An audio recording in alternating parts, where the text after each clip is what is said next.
గా మా నా లా నా వా ప యా రా హా కా జా ఞ ఆ ఏ ఈ ఉ ఓ ఐ కదా.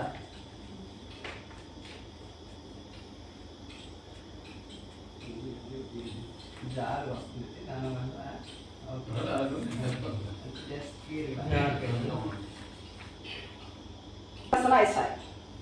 ఇక్కడ పక్కన మెల్లగా ఆగలంతినా రాజ్యాంగం చదువుగలుగుతాం, కానీ భాష రాని వాళ్ళు నేర్చుకోవాలి. దీర్ఘాలు అనేది మన అవసరం కాబట్టి దీర్ఘాలు ఇక్కడ సాధారణంగా మిగతావని సరిపోతాయి.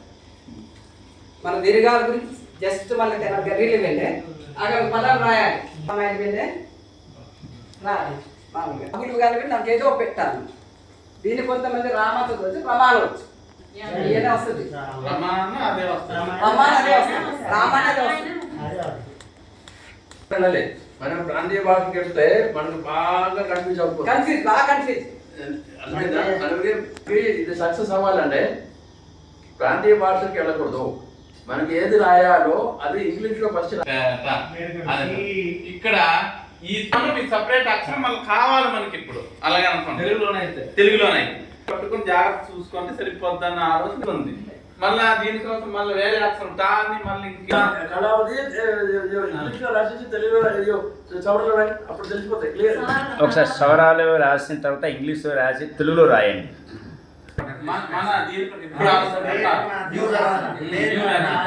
ఒక తల పాక పెట్టారు, ఒకటి ఆలోని ఒక పైన తల పెట్టారు, దీర్ఘం పెట్టారు. ఇది వాకి ఇది తీకి ఇది మీరు తల పెట్టారు, ఆలోని పైన దీర్ఘం పెట్టారు. అయితే ప్రింట్ లో అది లేదు ఇప్పుడు. అది ఆ ప్రింట్ మళ్ళీ చెయ్యాలి ఇప్పుడు, అప్పుడు దానికి వస్తాయి. లేకపోతే ఫస్ట్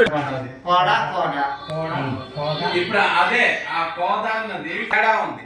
కానీ నేను అంత ఏదనుకున్నాం అంటే కోద అనేసరికి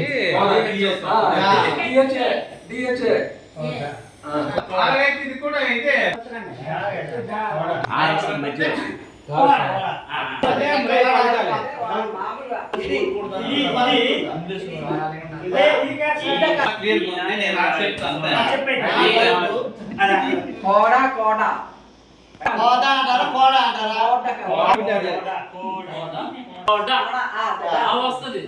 ఒక్కటే చిన్న తేడా అంతే.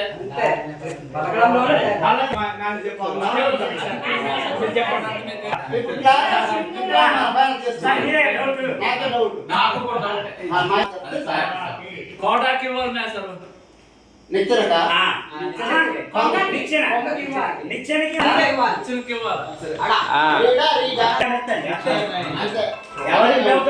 కోడ కోడ ఉంది కదా, కోడ కొంగ కొంగ దగ్గర ఇదే వాడతాము, ఇదే ఉంటది, అక్షరమే ఉంటది.